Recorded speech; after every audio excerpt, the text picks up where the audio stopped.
within 1 week. جی doctor Soomro صاحب please بسم اللہ. بسم اللہ الرحمن الرحیم.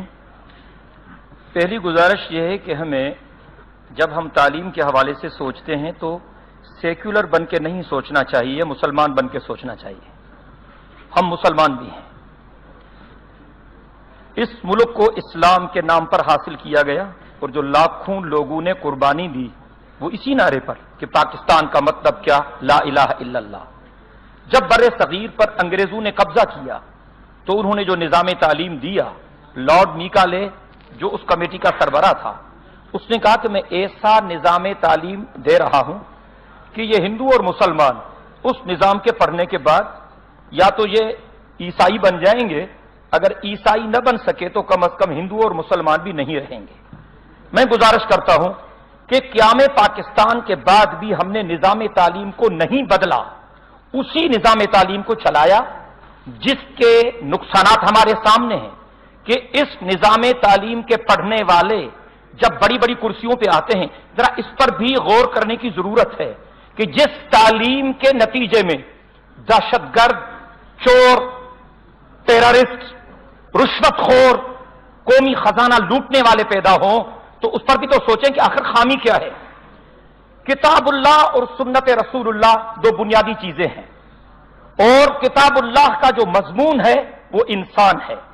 کتاب اللہ اور سنت رسول اللہ کے سوا ہم کچھ بھی نہیں کر سکتے. میں مانتا ہوں کہ فنون کی بھی ضرورت ہے لیکن دینی علوم کی بھی ضرورت ہے، اور مضمون ہے کتاب اللہ کا انسان، اور مضامین بڑے 3 ہیں: توحید، رسالت اور آخرت.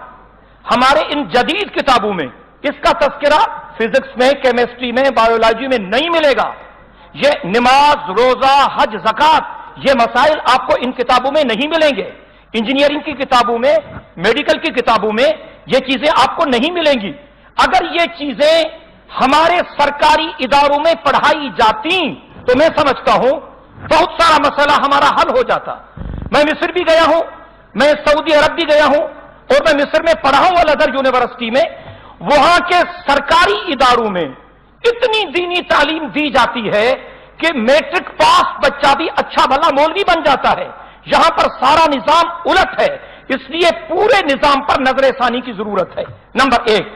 دوسری چیز یہ ہے کہ فنون، یعنی یہ انجینئرنگ، یہ میڈیکل، یہ فلان فلان فلان، یہ فنون یہ زندگی کی ضرورت ہے، اور دینی علوم یہ زندگی کا مقصد ہے. ہمیں پڑھایا جاتا ہے کہ آپ کا ایم آف لائف کیا ہے. ہم کہتے ہیں یہ ہم ڈاکٹر بنیں گے، انجینئر بنیں گے، میں جی فلان بنوں گا فلان.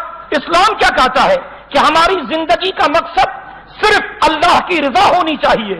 جب تک خوف خدا پیدا نہیں ہوگا، تقویٰ پیدا نہیں ہوگی، پرہیزگاری پیدا نہیں ہوگی، تب تک اس معاشرے سے یہ ناسور ختم نہیں ہو سکتے. میری ایک بہن نے کہا کہ بچیوں کی تعلیم واقعی بہت بڑا مسئلہ ہے، تعلیم کی اہمیت ہے.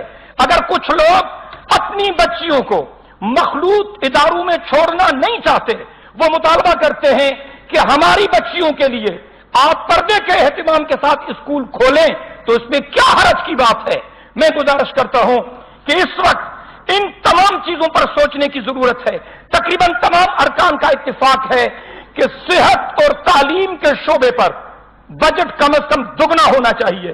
میں گزارش کرنا چاہتا ہوں یہ طبقاتی فرق تب ختم ہوگا جب اسکول ایک جیسے ہو. جس اسکول میں صدر مملکت کا بیٹا پڑھے، غریب کا بیٹا اسی اسکول میں پڑھے. جس اسپتال میں وزیر اعظم کا علاج ہو، مزدور کا علاج اس اسپتال میں ہو، تب طبقات سے جان چھوٹے گی. میں یہ بھی درخواست کرتا ہوں، ہماری سندھ میں ہزاروں اسکول بند پڑے ہوئے ہیں، وہ استاد نہیں ہیں. ہزاروں اسامیاں استادوں کی خالی ہیں. بہت ساری مرتبہ ان کے ٹیسٹ لیے گئے لیکن وہ اسامیاں پر نہیں کی جا رہی تعلیم کے شعبے میں، کیونکہ پارٹیوں کا کوٹے پر دھکا ہے. میرٹ پر لوگوں کو بھرتی کرو، قابلیت پر لوگوں کو بھرتی کرو، حقداروں کو اپنا حق دو، پڑھے لکھے لوگوں کو سامنے لاؤ، اور تعلیم کے ساتھ تربیت کا بھی انتظام کرو. مسئلہ حل ہو سکتا ہے، ورنہ نہیں. آپ کی بڑی مہربانی. بہت شکریہ. بل تو لے کے میرا خیال ہے سورہ یوسف شروع ہوتی ہے. ہم نے یہ کتاب عربی میں اتاری تاکہ تم اس کو سمجھ سکو. آج تک آپ لوگوں نے کوئی بل لے کر آئے کہ اس ملک کے اندر عربی کی تعلیم مینڈیٹری اور کمپلسری